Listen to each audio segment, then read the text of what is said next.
What's up, everybody? Welcome to Gojo with Mike Golick Jr. That is me. With me, as always, super producer Brandon Newman. B. New, what's going on? Nothing much. Just trying to be a big sweetie. Yeah, Big Sweetie, a phenomenal new category addition by Charlotte Wilder, our dear friend on Wilder Wednesdays you got on a Thursday. I still maintain, if and when we ever make merchandise for this show, and shout out, by the way, head over to the DraftKings shop and check out some of the Baseball is Dead gear. The Name Redacted podcast gear from Jared Carabas and the boys over there. That's the one thing I'll say. Quality logos, they got good merch. We're going to have to work a little bit harder because it feels weird to put like my nickname on a shirt and expect that to be a thing. But they got really good merch that people need to check out in the DK store. My good friends at Gojo, we haven't even named you. Help us name you. And also, let us know your favorite quotables from Mike Golick Jr. to put on a t-shirt. We'll or get some Brandon art going. Newman. Oh, Mike, you know what? Let's start a real hustle. Only illustrations from our hands will go on these t-shirts. Oh, you know what? I have a dream, Brandon. See, people haven't, I think, seen the logo. If you go on Instagram at Mike Golick Jr., my profile picture was the original drawing for the logo that I wanted to use. It was made, It was a drawing my younger cousin did of me. And it is one of the most profound things I've ever seen. So feel free to go check that out. I'll tweet that back out at some point. But yes, we are on the hunt for creative merch ideas. And so if you want to hand draw it, if we hand draw it, whatever it is, we're going to start there. We're going to work with everything else. In the meantime, we got a great show for everybody today. As always, make sure you download, subscribe, rate, and review this thing. Leave us a 5-star rating and a review. And check us out on the DraftKings YouTube channel under the Gojo with Mike Golick Jr. tab. There's also a tab that just says podcasts on the DraftKings YouTube channel. And we're under there too. And that one, to me, a little bit more intuitive than the other tabs that we've had to talk about here. So I feel like going under podcasts and finding us there makes a lot more sense. It just took me a while to get to there. Yeah, since the thousands of people that are listening to us on a podcast. What a beautiful thing. What a beautiful thing. And on this podcast, we got a bunch of good stuff to get to. Major League Baseball opening day was here. What I want to call sports buffet days that we'll get into here shortly. Ooh. Also, some very sneaky Lamar Jackson news that I do not believe I've seen covered nearly enough coming off the NFL owners meetings this week in Arizona. And we want to try out a new segment as we head into the weekend called Turn Ons, which makes an overwhelming amount of sense for how deeply horny this show has been far too often. But Brandon, people might be horny for Major League Baseball to start their season. And at the very least, even if you're not a diehard Major League Baseball fan, opening day is just one of those feelings that's like, I don't want to say like deeply American, but it kind of is. And it's just a deeply enjoyable thing as a sports fan because it's a volume day. You've got all 30 teams going out there and playing. You've got nonstop action. You've got stuff happening. Highlights are popping up from all over the league in these various teams. And so that's why I say it's a buffet day, because you get a little bit of everything on that day. And I feel like among what I would call the other sports buffet days, so you've got opening day for Major League Baseball. You have got the first weekend of March Madness, which is one of the best that we just went through earlier this month. You have got Thanksgiving weekend, I think, to me, qualifies as a buffet day. It's not really a day because it's the games on Thursday that are standalone. You've got college football Friday games. It's rivalry weekend in college football. So you get the Iron Bowl, you get the game, you get all those things that go along with it. And then the first weekend where the NFL Red Zone comes back in the fall, I think those would all qualify as sports buffet days. Like, would you have a favorite in that group, Brandon, or would you have one that I'm missing? I have one that you're missing. Think about where I'm from. The Kentucky Derby, baby. I don't know if that's a buffet. What do you mean it's not a buffet day? Because it's a single event. Like all those other ones, it's within one sport, and you've got multiple games going on for the weekend of March Madness. You've got multiple games going on for MLB's opening day, Thanksgiving, the first NFL weekend, all those things. Because I'm with you, like, we've got Masters weekend coming up next weekend, and Masters Sunday is one of the best single sporting event days of the calendar year. It's an all-world nap. And the Kentucky Derby, also, holy holiday, it's just... It's not quite a buffet event. That's why I wanted to differentiate the category.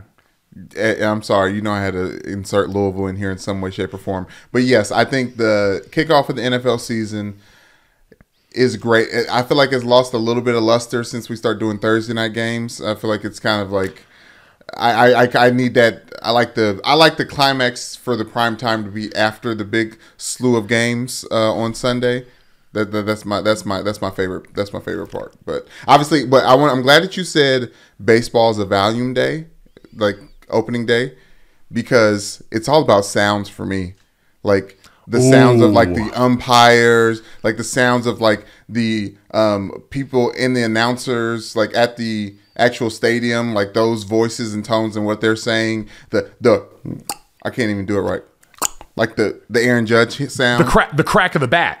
The crack of the bat on a perfectly struck Aaron Judge or Shohei Ohtani home run, which Aaron Judge wasted no time, his first at bat this Major League season. The man who went all rise 62 times last year and set the American League record decided to just start this thing right off again against the team that was bidding for him against the Yankees this last offseason. So adding insult to injury, yes, that sound, one of the purest in sports if we were going to do best sounds. It's ritual, it's tradition. You need to be audibly affecting the area around you for you to be a thing. You do get great sights and sound, and it's a really visceral day because I can smell the ballpark food through the TV. You can see like the sights of pitchers and people in the dugout openly dipping again and just spitting the chew everywhere. They put up a graphic because, as we talked about, one of the teams everyone's going to be focused on, the odds-on favorite of the DraftKings Sportsbook to repeat as World Series champions, the Houston Astros, lost their first opening day game for the first time in 10 years. And the picture that they put up online for it, guy had a massive chaw, and I forget who it was, but that to me also uniquely baseball. One of the few sports where you're traveling at a slow enough pace more often than not to just pack fat lips in like our teammates used to do. I just love the things that people can get away with in the dugout, like just the things you eat, the spitting. Like spitting's frowned upon when you're when you're over 30. Like you have to be sick to spit. Well, yeah, but you're playing in a sport where the coach of the team wears a jersey like the players. So if you want to talk about something where age is really just a construct, I was sitting with my mom watching baseball highlights last night, and she looked up when they were talking after the Mets went out and got their win, which we can talk about how cursed the Mets are. The news they already got that Justin Verlander was going to be on the injury list for a muscle strain. Before the season even gets going, that team just continues between Edwin Diaz in the World Baseball Classic, which launched 1,000 ships and 1,000 arguments about the viability of the World Baseball Classic and if it should happen. There was no Justin Verlander dealing with any of that stuff, and still he had a strain, and I had to look up this muscle, his teres major, which I only really can identify. It's basically in like the top outside of your lat. And the only reason I could understand that through Justin Verlander's lens is because I went golfing for the first time of the year this past week, and my entire left side, because I'm a righty, was sore as shit up to that point. So feels like a golf injury, but could also be a pitching injury. Wish Justin Verlander well, his 40-year-old ass. Yes, I hope he gets back soon. The Mets need him. But also, that's a great rap name. Was it Teres Major? Teres Major, that is a great rap name. Yeah, or R&B, crossover, whatever it is. But shouts out to him. 6 of one, half dozen of the other. Now, again, because they're already down Edwin Diaz, it's something where Verlander said if it was a postseason game, he would have pitched, he would have been out there and expressed confidence that this is only minor. But when you're 40 years old, minor means a little bit different, especially as a pitcher. Even coming off the great year that he had last year, a third Cy Young, all the great things that he was a part of for the Houston Astros in that season, you're the Mets. You can't help but worry. But I bring this all up to say I'm watching highlights of that with my mom where, all right, you get Scherzer out on the mound instead because, my God, that rotation's insane. And they go out and they win the thing, and Buck Showalter, the manager's getting interviewed after. And my mom goes, Jesus Christ, is that Buck Showalter? She just looked at me and goes, no show retreads their coaches more than Major League Baseball. No show, no sport has retread managers quite as much as Major League Baseball. So that is what we had to look forward to. She was thinking about his old Yankee days. I mean, Buck Showalter just feels like he's been around baseball forever. And for him to now be around the Mets, just to prompt that reaction from my mom, it was a great version of so-and-so still in the league from this weekend. Gosh. Yeah, it's all of us seeing all the people that we saw in the NFL, their kids now in the NFL. Oh, my God. I mean, who's... Why am I blanking? The old linebacker's name whose kid's a defensive back in the draft now? Joey Porter Jr. Yeah.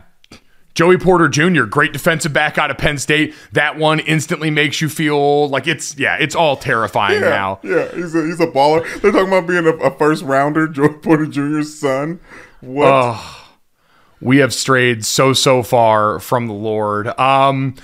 I would say, like, probably my biggest takeaway from opening day, because, listen, we're going to parachute on baseball every once in a while. Neither you and I are diehard baseball fans of any one team, but we've been interested going into this year because the story of spring training, we talked about Shohei Ohtani and all the player-led things, but the sport, all the rule changes, bigger bases, pitch clock, banning of the shifts. The Yankees game yesterday, which they won against the Giants, finished in 2 hours and 33 minutes. Major League Baseball hasn't averaged 2 hours and 45 minutes for their game since, I believe, 1985. And in spring training, we saw they were about 26 minutes shorter. And we said it's more about getting the action sped up inside the sport. And I think it accomplished that. You saw deliberate pace from batters and pitchers that led to kind of a heightened feeling as a viewer. Like, I didn't have to sit around. I couldn't check my phone. I had to be ready for the next pitch to come up, especially in critical moments towards the end of these games. The Astros and the White Sox were 3-2 with 2 outs in the bottom of the ninth and a man on. So you had legitimate pressure situations that now there's no lull in the action. You don't get to look away. And I think creating more and more of those moments is going to be something I'll be curious has an effect on baseball or not, because so far through the first weekend, and again, buffet style, volume play, very different than the next 161 games for all these teams. At the very least, you saw it pay off for them, albeit I think the Yankees shut out the Giants, so different game flow there. But if that's indicative of what's to come, this might be something that gets Major League Baseball what they were looking for when they made these rule changes. Absolutely, Mike. Major League Baseball looks like a TV show for the first time in a long time. It's like paced out well. I think it's going to get more parents to come out because you just can be able to know when the game ends and when bedtime starts and begins. But I love the changes that are happening. So much so, they're pacing out the entertainment that Megan Thee Stallion, who threw the first pitch for the Houston Astros game, was on a pitch clock. No, she wasn't. Was she really? Yes, she was. Yes, she was. They had a pitch clock for the celebrity to throw out the game. Like, that's amazing. She was the first person to throw on a pitch clock for a game in Houston Astros Stadium. That's incredible. I will say, too, shout out to Meg Thee Stallion. The Astros should be ashamed of themselves for losing in their first opening day in 10 years on the day Meg went out there and threw that pitch. Because I'll say, she ended up bouncing it off the dirt a little left and short. But overall, mechanically, pitch looked really good. Went out there, put good velocity on it. Again, just had the aim a little bit off. It's a lot like a golf swing for an amateur. Like for me, if I strike the ball well, if it goes up in the air, I'm not going to beef if it's a little bit outside of where I wanted to hit it, left or right, short or far. I just need to feel good about the way I struck it. She went out there and put a very good throw on that pitch, one that I think she can be proud of. It didn't look like 50 Cent, who looked like it was the first time he had touched a baseball. Right. Or Money Team. Floyd Mayweather. Oh, God, yeah. Yes. But I will say, talking about being proud of yourself, I'm following Meg Thee Stallion on Instagram. She's been putting out a lot of workout photos, like a lot of, tripod photos of her in the gym doing, back presses and things of that nature. I'm following her because I'm a fan of music, not Like I say, that's a hell of a lead in if you wanted us to think you're following for pure intentions. I am following for pure intentions, but Mike, I wish I can say that she's thrown a baseball before, but that might have been a beginner's luck because for the first 30 seconds when she got out to the mound before they started the pitch clock, she was facing to the outfield and the cameras just kind of just looking at her, and then the cameras from the pitcher, it's just seeing the back of her, and then she said, "Who am I supposed to throw to?" Like, if you don't turn around and face the catcher. Hey, that's an even bigger flex. She's a showman, and she's just building the suspense as far as I'm concerned. As someone that recently threw out a first pitch at a Hartford Yard Goats game last year, you got to get the crowd on your side a little bit. You got to take a little bit extra time, build that buzz in the stadium before you go out there and show off the cannon. Now, I will say, as far as female stars in the world of music, she does fall short of what I saw Sweetie do last year at a Dodgers game. That woman in heels with those 6-inch super long nails went out and put that thing right in Mookie Betts' glove, right across home plate. She looked like Jared freaking Carabas out there. It was remarkable. So that's still the gold standard as far as I'm concerned, but I thought Meg did a really good job and deserved a better performance from the Astros on the back end of it. Hey, that's that beauty, that Brooklyn Dodgers, right where hip-hop started, in the Dodgers uniform. Whew. Running through our veins. Exactly, man. It's a beautiful thing. You love to see it. So congrats to everyone on opening day. I hope your teams did well. And if you're a Mets fan, I'm sorry, but this has been life for you for a long time. So you know how to deal with this a lot better than I could ever coach you up and coach you through on. True. Brandon, I want to take a dip into football for just a second here. I know people are going to feel worn out on some of this stuff, but between Anthony Richards' pro day and what we saw out of or heard about Lamar Jackson from Dan Graziano over the weekend, I think we've got some pretty compelling stuff here that's going to change a couple of these conversations that we've been having. I want to start with the Lamar Jackson point because we've spun our tires on this without a real different bit of information for quite a while. And then in owners meetings this week, Lamar Jackson tweeted about wanting to trade and everyone talked about it. And we heard Jim Irsay and the Colts camp talk about them potentially kicking the tires on him, the Meek Mill and Patriots thing, which, feels less and less like a true story. But it was just something new. This to me was the first time we had heard something new that also felt very important. And Dan Graziano did a little bit of a recap of what he heard going around the NFL meetings.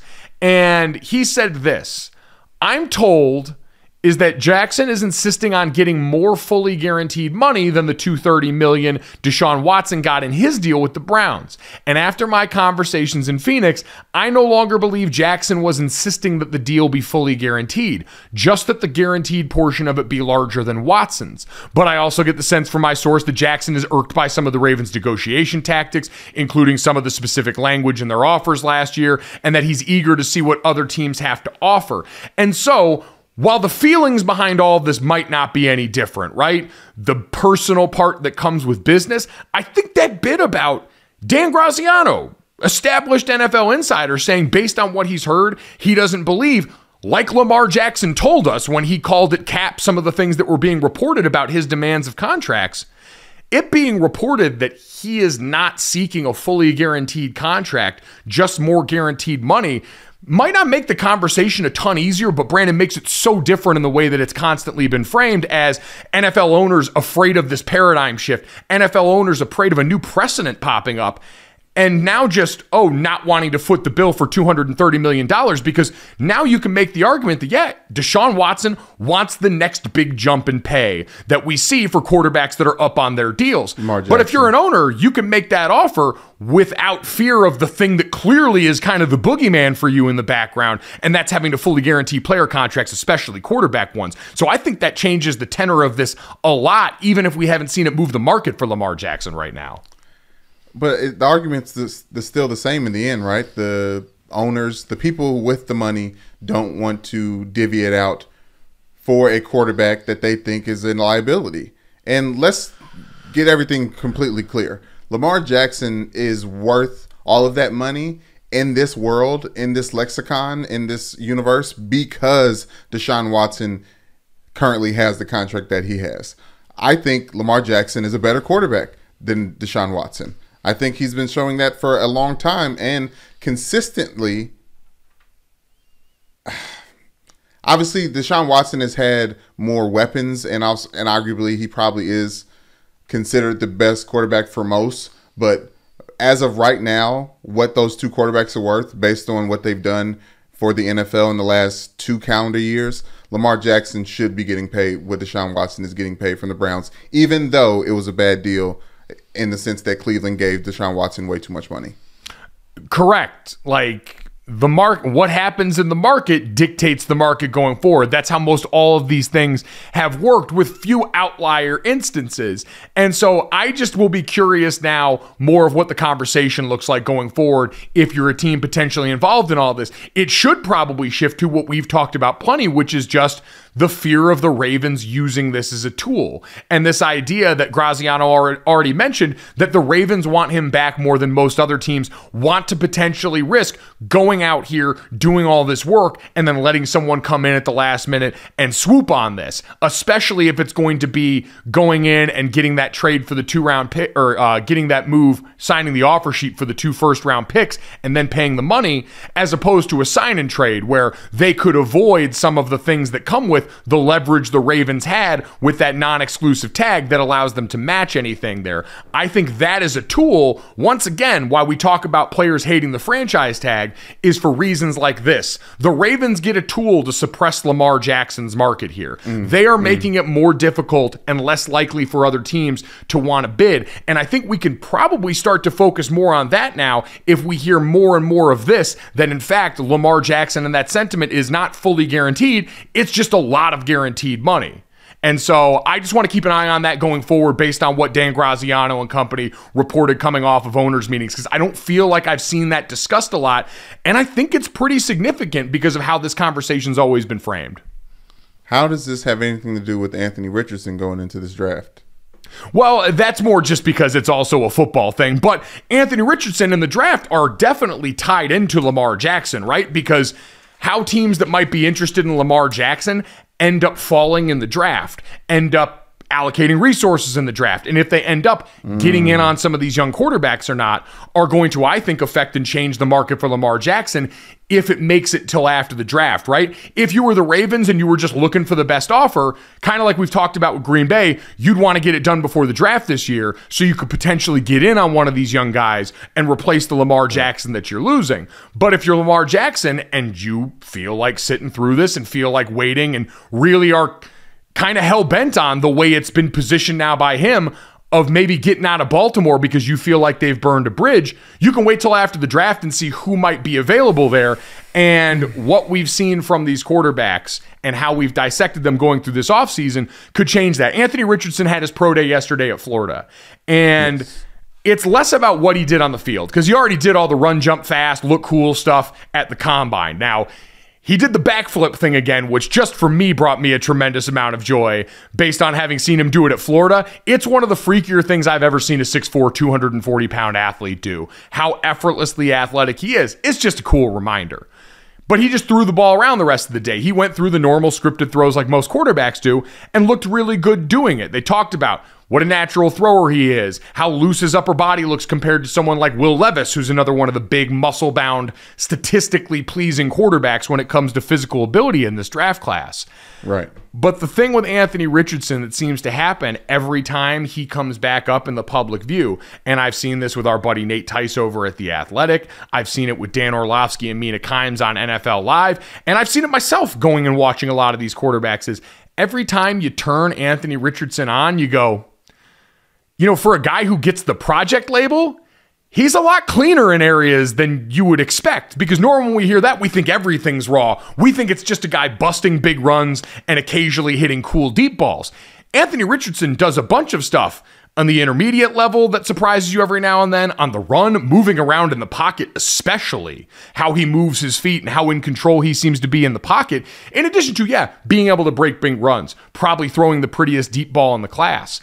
And so, because he looks a little more able than I think a lot of people give him credit for and a little farther along, I think it makes the conversation about him at number 1 overall a little bit more viable, because to me, his biggest issues all seem to go back to just needing more reps and needing more live reps, right? I remember when I was getting ready to go up to CFL training camp and thinking about that as an option in my career after I'd gotten cut a second time from NFL teams. I started 17 games in college, which I cherish, I love, but in the grand scheme of things, it's not a ton ton of reps at being a football player and preparing to go out and play a game, preparing like a starter, preparing with that in mind, and then seeing things happen at game speed that you can't prepare for in practice, that you can't just script in those periods.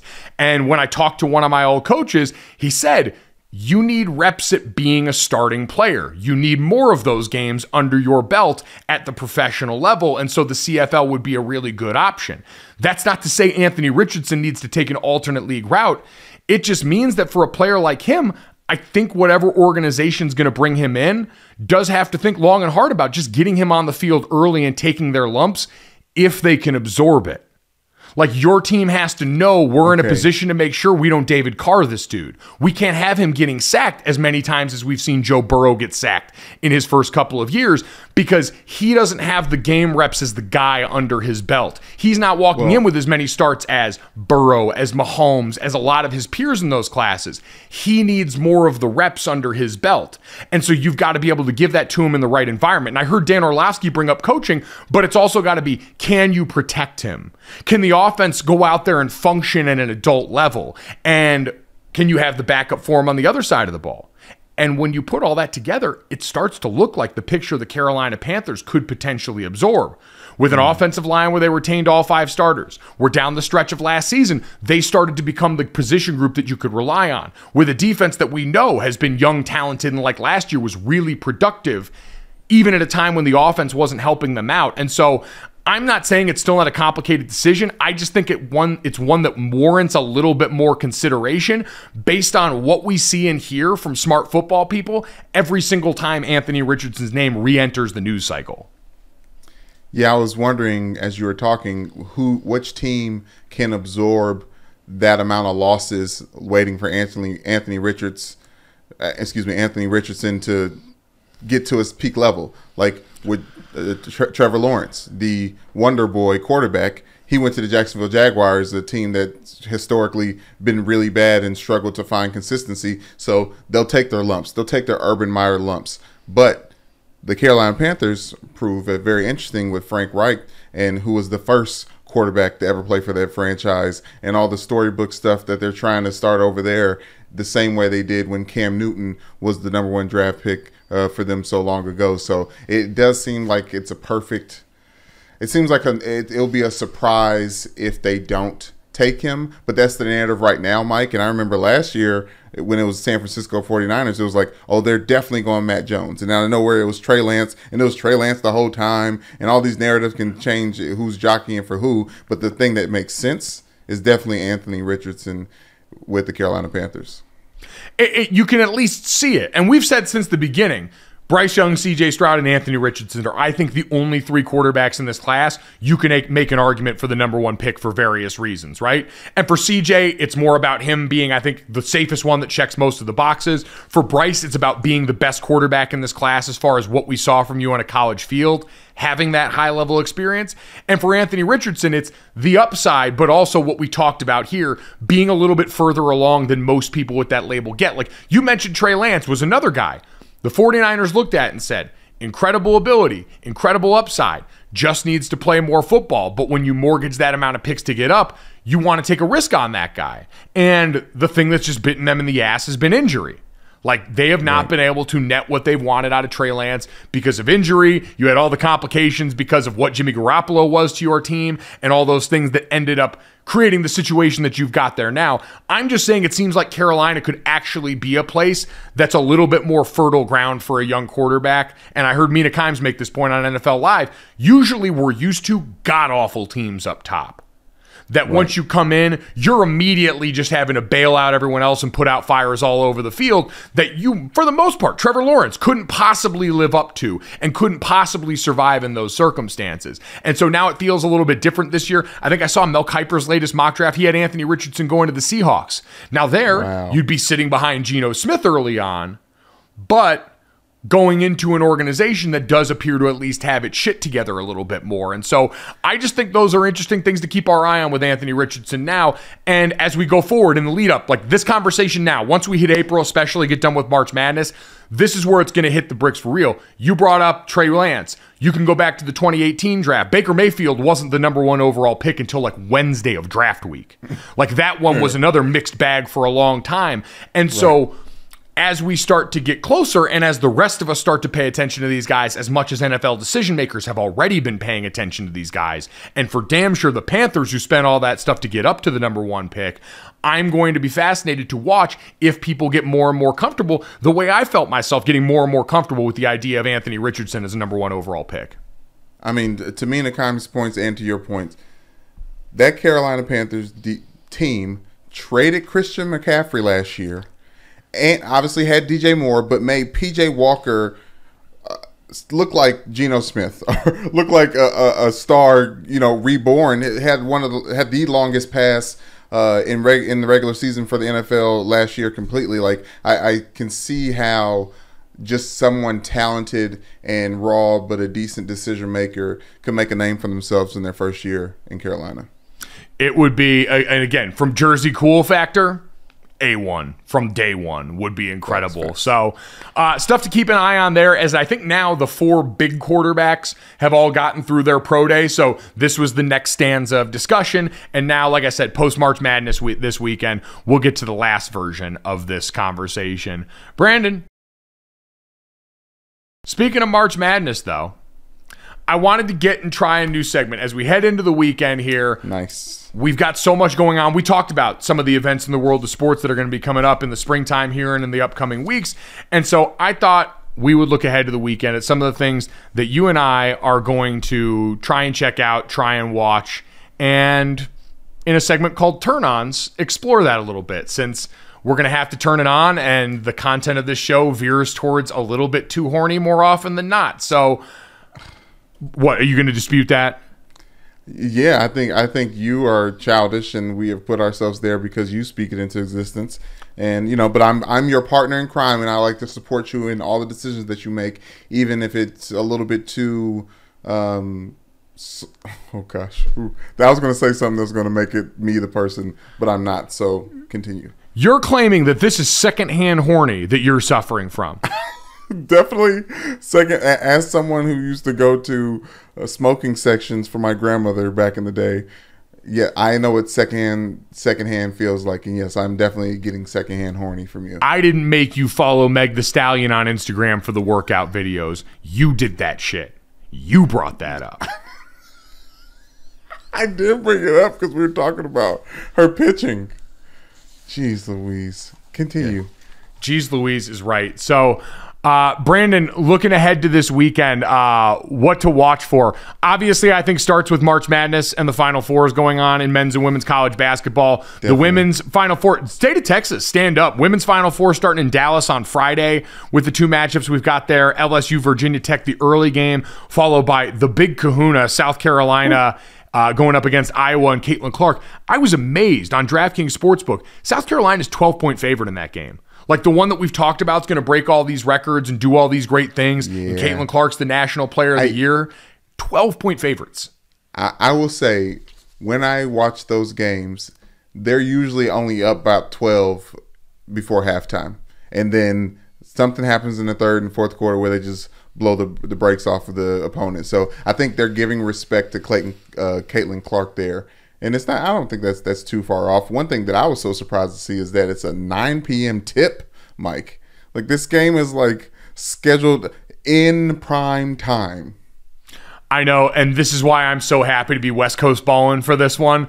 A perfect little nice. 6 p.m. Pacific tip for your boy. That's great. That's great. Absolutely masterful. So, yeah, on that side right now on DraftKings Sportsbook, South Carolina is the overall favorite to win the title. They're minus 320. LSU's next at plus 700.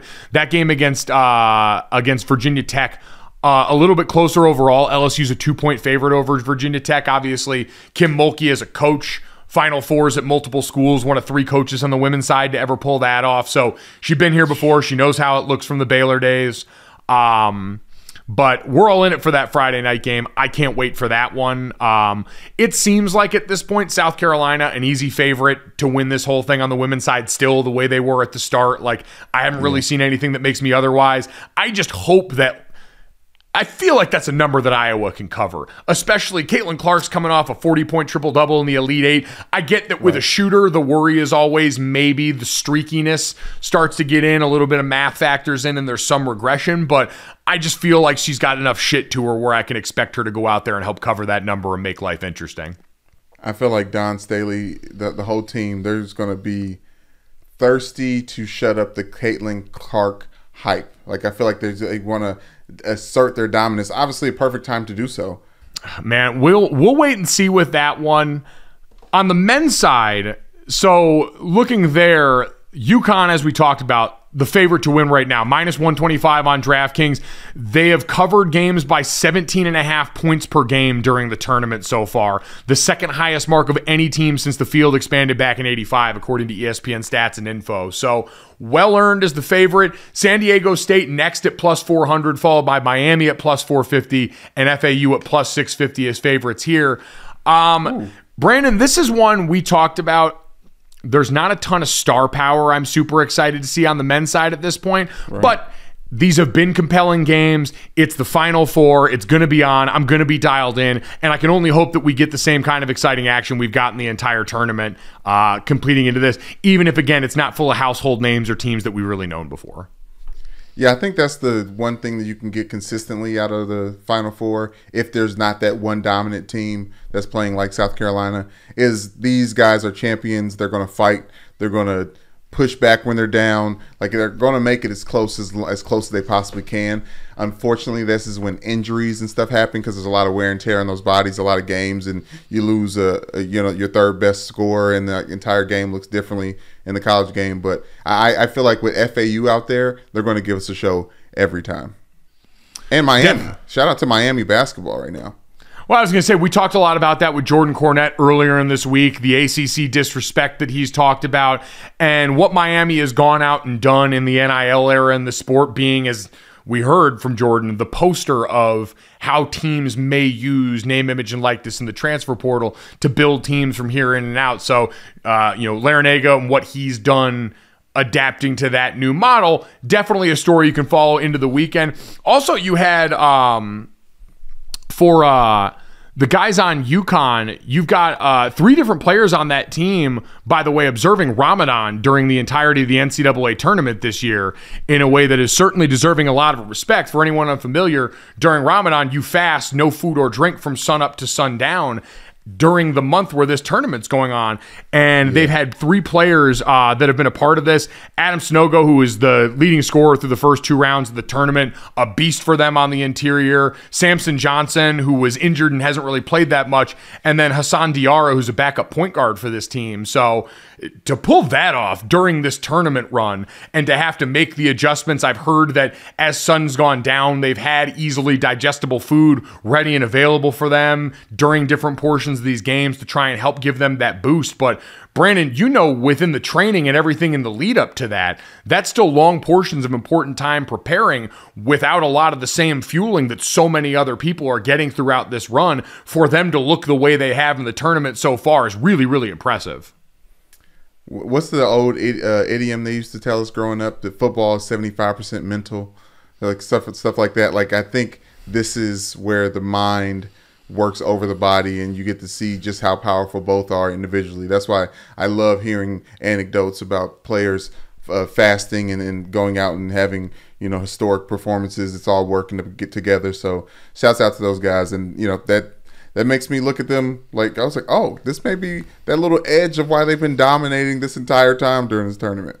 And also, my bad, by the way, I misspoke earlier at Adama Sanogo, the star for UConn. Okay. Obviously, the buddies of mine that all graduated from UConn screaming into their headphones listening to this podcast right now. So, Final Four action, obviously going to be a big part of this weekend. But Brandon, since we had to wave goodbye to The Last of Us as we're looking at turn-ons for the weekend, yeah. You and I both on the Succession train. HBO Sunday nights remain jam-packed full of shit. And the final season of Succession's back here. We got the Roy family already going tooth and nail at each other in episode 1. it was also an episode, like, did you have a favorite one-liner from the first episode? Because I think we had a bunch of great ones in contention, especially from the combination of Cousin Greg and Tom Wamskamps. Oh my God. Yeah, okay, I think you already posted it on your Instagram stories between those two, and obviously anything that happens between those two is a highlight for every episode. But them going to each other and whispering the dirty brothers. Oh, this is the nasty disgusting brothers. The disgusting brothers. It's just so, like, you know when, like, they call, like, sex off screen, like things that are happening off screen that you don't know about, but it's still part of the narrative. Like a lot of shows have this in their scripts. Them two being the disgusting brothers is the best off-scene stuff to this narrative right now. 100%. That duo having their nickname now cemented on camera like this, absolutely perfect way to kick off the year. They've been so important to this series the whole way. They also gave us the line, that duo rummaged to fruition, referring to Cousin Greg apparently fooling around with the girl that he brought to the party, who, man, the conversation around that bag that she brought to the party was such a perfect addition to that show. The Burberry bag that she had, that Tom and everyone else were just ripping her mercilessly for, going out. I think I looked it up. The bag cost like $2,300, and as like Burberry's tried to rebrand themselves as more high end, it was the perfect bag for someone trying to disguise themselves amongst this group of bloodthirsty elites. Wow. Yeah, that I wanted more from her. I want to know exactly how they met and how she was able to plant her seed to get to that party and get a selfie, or ask for a selfie from Logan Roy. Yeah, I mean, it probably from some rummaging to fruition, I would imagine, came into that. But started off with a bang. I mean, you've already got the kids in that family making a horrific decision on buying a legacy media company just to spite their father, even though they have claimed they're not doing it to spite their father, after trying to start some new venture media company called The 100 and then just leaving it by the side of the road the minute a thing that hurts their dad can present it to them. You know what, Mike, I love that, because while it was being presented to us, we're like, what is going on? The 100. Like, is this really what this season is going to be about? Something that can be summed up on a PowerPoint, and it was immediately thrown away as quick as we saw it. As much like this new character, was it Theo T? Like, what do we think about this assistant to the siblings? Oh, yeah, I feel like he's going to be, well, I shouldn't say that, because everyone kind of ends up being a little bit of something. Like, you had all of the assistants to Logan Roy in that scene where they're going back and forth in negotiation, and he's asking them to roast him, and they all just piss down their legs, each and every one of them, until Cousin Greg just basically sits there and tells them he's a mean old man. I mean, it was definitely perfect. I talk about dispensable character or disposable characters. Marcia, she's shopping forever now somewhere. Like the original wife is just gone. It's just, it was a really great high energy start to the last season. And we know it's sad because we're losing what's essentially been like modern day Game of Thrones. Like, it's got all the same power plays and weird family dynamics. Thankfully, minus the incest, although we know that, you know, Roman's given us a bunch of really weird moments, like sending the dick pic to Logan last year, but it's going to suck to see it go. But this show feels as capable of any, just based on how it's been set up, to produce a really stellar final season. And it started off with a bang. So excited for episode 2 coming up this weekend for sure. Yeah, there's something about it that is, I hate when series get to this point where it's like, I don't know if they got it narratively yet, but I'm going to keep watching. I'm going to keep watching. Logan Roy, this is the last thing I'll say. He acted perfectly. All those people who are disgruntled about birthdays, he put that out there to a T. Oh, 100%. Yes. The birthday drama. The birthday, like the things they put in the backdrop of this show to just shit all over is a concept that normal people enjoy. And because of their station in life, just couldn't be less important to them. Always him walking right out of the room as soon as they sing happy birthday in disgust and taking a sip from his drink as he ponders way more important things in his mind. Again, you're right. It does. It makes a mockery of all of the things that we claim to enjoy. So we've got that. The other thing, Brandon, Love is Blind season 4. Have you gotten in on this? I know we talk a lot about competition reality on this show, but this is one, as far as the reality dating show, has taken over the mantle of The Bachelor for me. Mike, and they have added drama, because one thing that is key in The Bachelor is drama amongst people going for the same person, and you kind of get that eliminated a little bit, diffused, if you will, with Love is Blind, because there's fewer suitors. But have they amped up the tandem dating, Mike? Yes, I've been watching Love is Blind season 4 mainly because I thought Charlotte was going to be all over it, and we didn't mention it at all. So I've been watching in preparation and then slowly falling in love with it. But yes, we have some storylines. I think some people are going to make it, but the thing that they teased about somebody uncommitting and committing to the other one, like, it's very all very tantalizing. Spoiler alert here, if you haven't watched it and are going to, just so I can say what I want to after this. Okay. First off, it seems like I'm only one episode in. Irina and Micah seem like trouble on the ladies' side of things. Like, Micah is whatever version of a fuckboy is a girl, that's what she appears to be. I'm choosing to believe that she is in love with Zach because he's like just the ultimate weirdo, just like Irina is. Like, I feel like she's attracted to this. But Mike, I'm with you. Like, those two are trouble. I was like, this. What I don't like about this is, like, this is grounds for Netflix to have a show just featuring Micah and Irina, just like laughing at people crying, yes. just dancing on people's feelings left and right.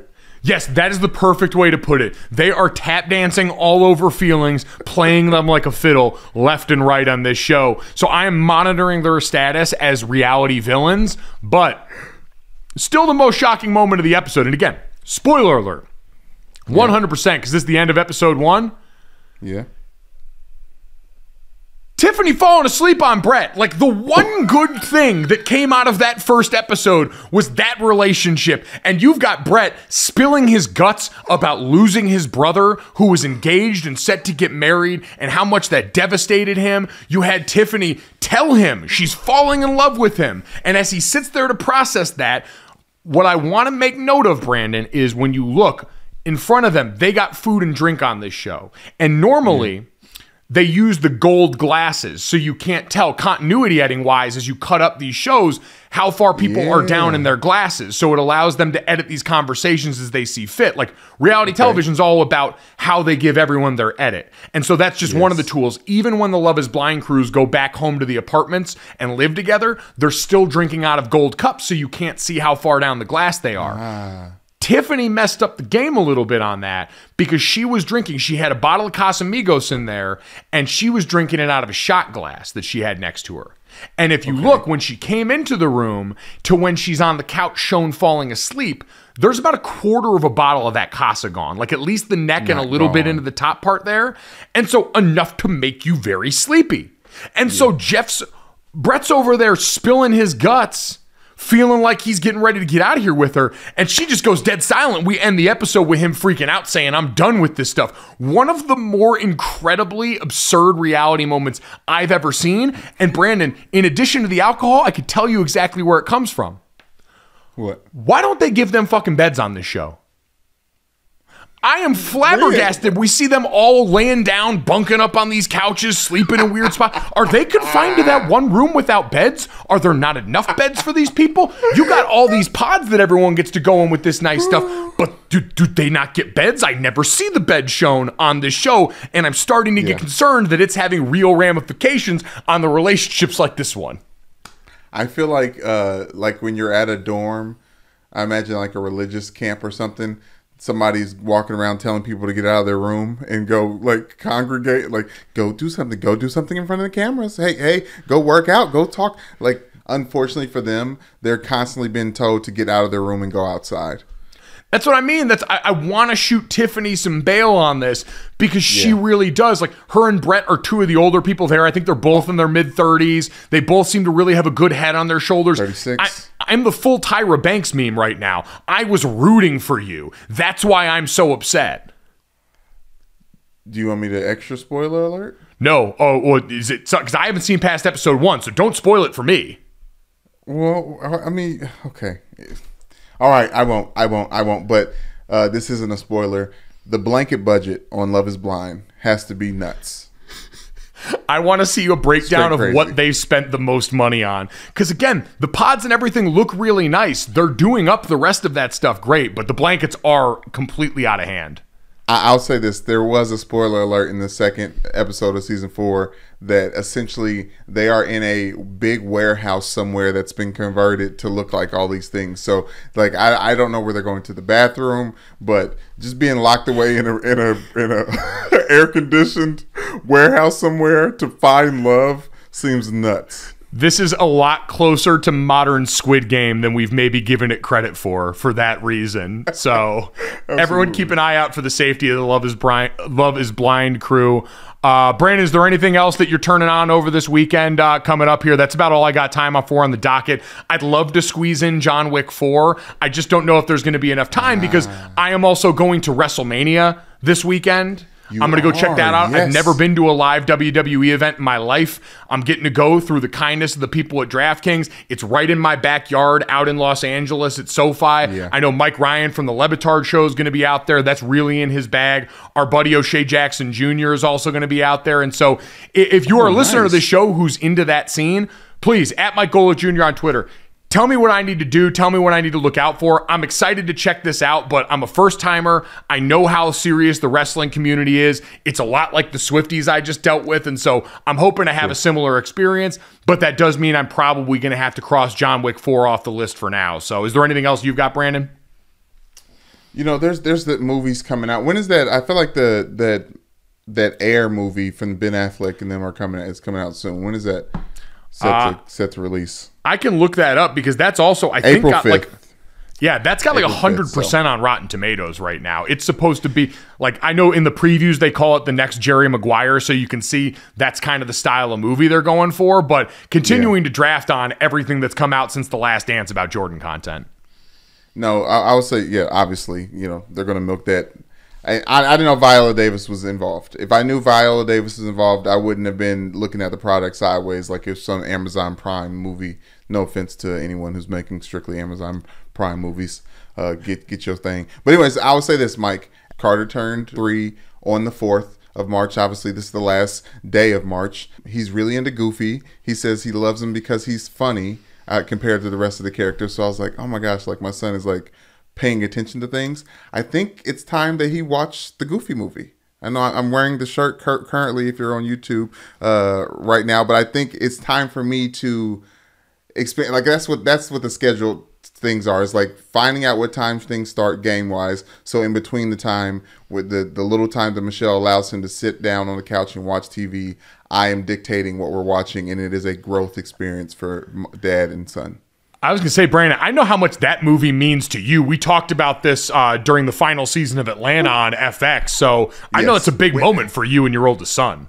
I mean, this week when he told me that Goofy was his favorite character, I was like, my wheels just started turning. I was like, oh my gosh, my son. This is my son. This is my genes. Time to foster this creativity. Mike, he's shooting at basketballs, and he's like, he won't go to bedtime until he actually makes one. Like he's like at that level of like last shot, best shot type of thing. It's insane. Fatherhood's insane. I honestly just realized I had 2 kids the other day. So like, it's all up and up from here.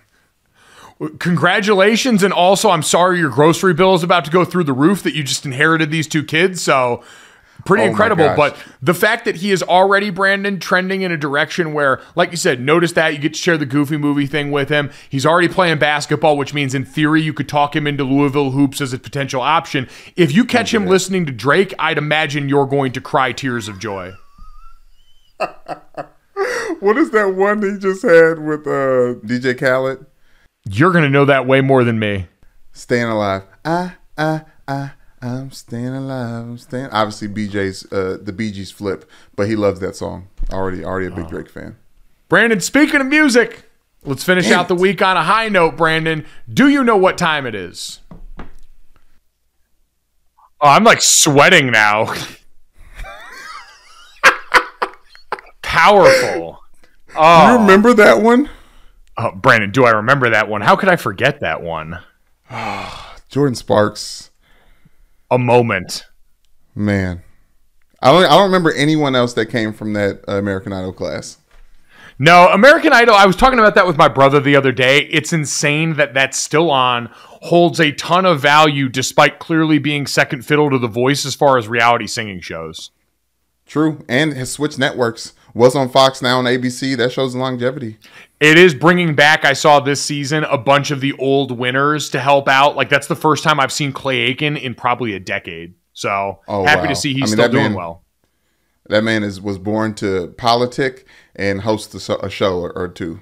The second best rendition of Bridge Over Troubled Water behind only the great Aretha Franklin. I had to update that take after Chris Long showed me the error of my ways. I used to give him top billing of that one, and I have learned since then, Miss Aretha, no. She is number one spot there. If you agree Brandon's the number one spot, make sure you download, subscribe, rate, and review. Leave him a 5-star rating and a review and tell him what a great job he did.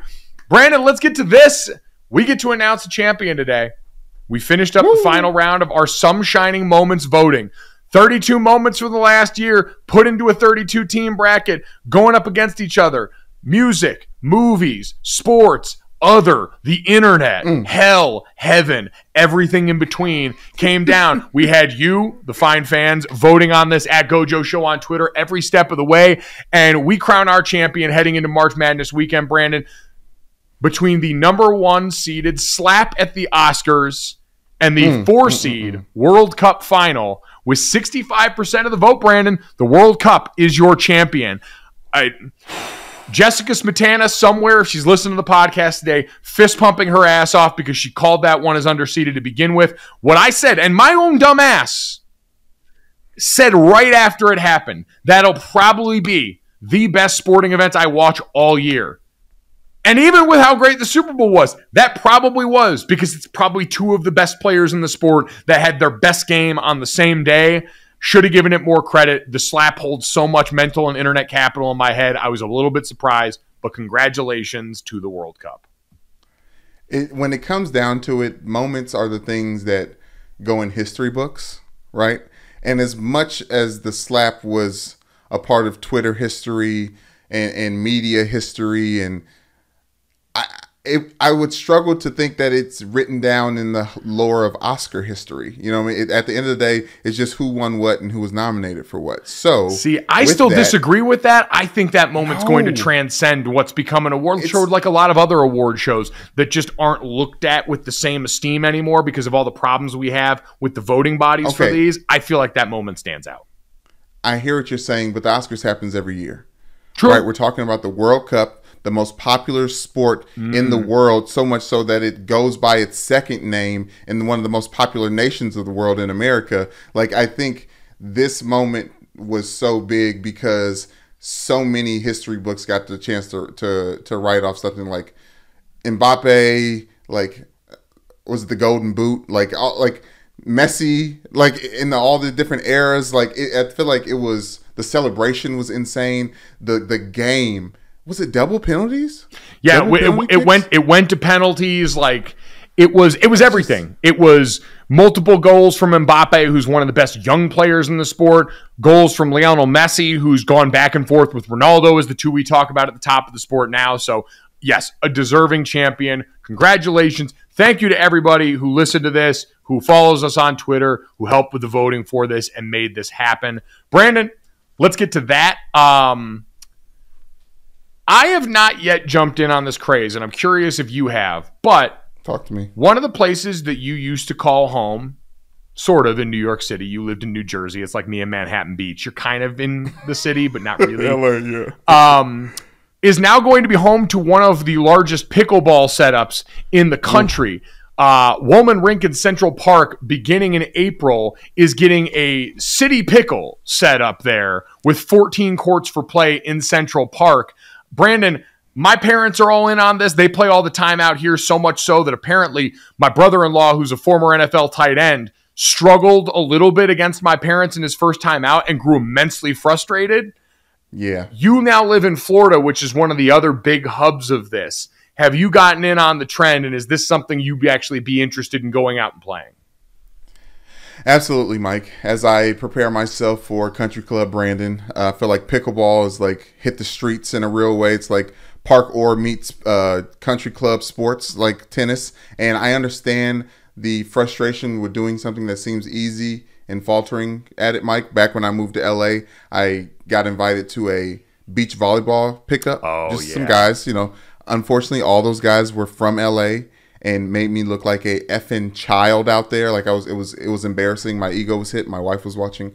But for this, Mike, I think as I'm looking into like golf and badminton, not really, pickleball, these are things that are going to keep me active and moving and around this old crowd, Mike. I'm out around at Publix, the grocery store here. I see somebody in a pickleball shirt. I make a comment about it. They're like, fastest growing sport. Got to get on it. You're not playing? What are you doing?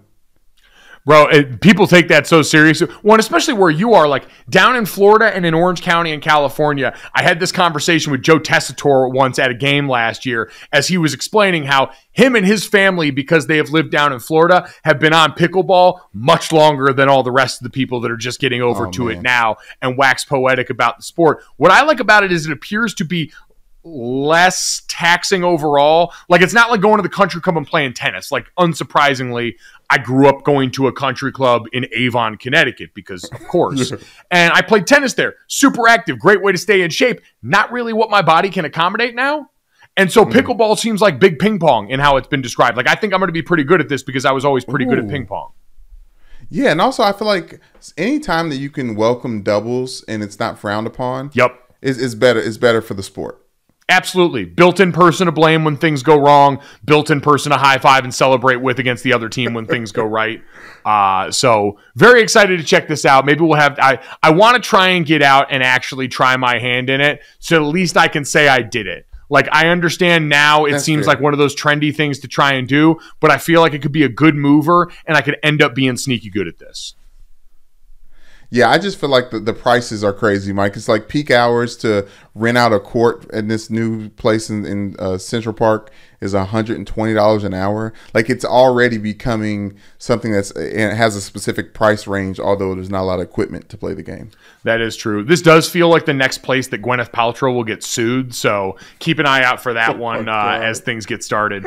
Brandon, let's finish up with the third. Speaking of someone facing some legal issues here, a young man decided to have himself an evening, a Louisiana Saturday night, if you will. Authorities down in Baton Rouge arrested a 19-year-old LSU student and a group of men who allegedly stole $1,500 worth of beer from Tiger Stadium early Sunday morning, according to WBRZ.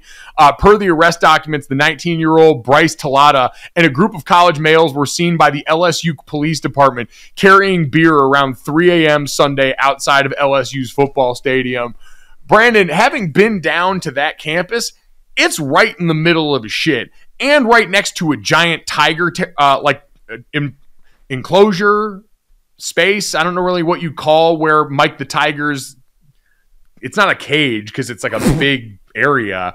I'm blanking on the word right now. But you're right next to a live tiger at night. That doesn't seem like the place you'd want to be fucking around, especially not down in the swamp.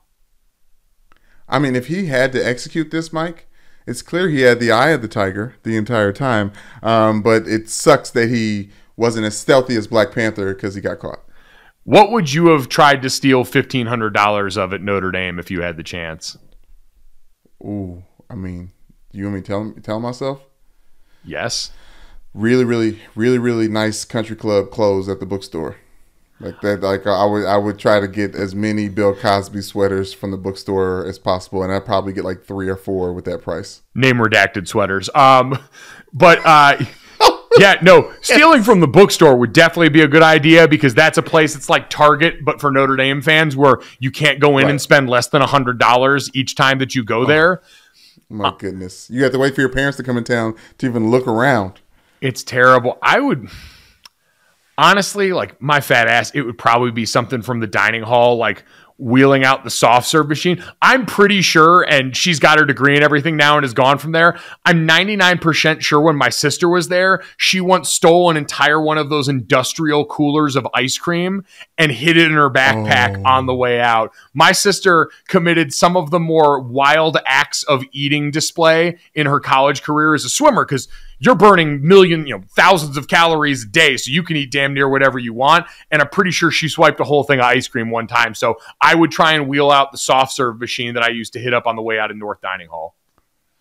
I'm glad you're giving North love because you know that's where my heart is. But I got to give shout out to South Dining Hall and their fresh baked cookies, Mike. The special time of the day where you get fresh baked cookies from South Dining Hall, and you really can't beat them. And it's one of those things that you can't buy, you know. No, that is true. That is true. So between that, the cereal wall at South Dining Hall, it does have a special place. But if I'm robbing a you know what? Honestly, I would probably rob South because I've got so much respect for North Dining Hall as the clearly superior eatery. Well, what is that? What's that place the only place we thought we could eat when we first moved there? It's like smoothies and stuff. What's the name of that place? Wreckers. Wreckers. Not Wreckers. Is it Wreckers? Yeah. I get about $1,000 worth of smoothies. get some boosts.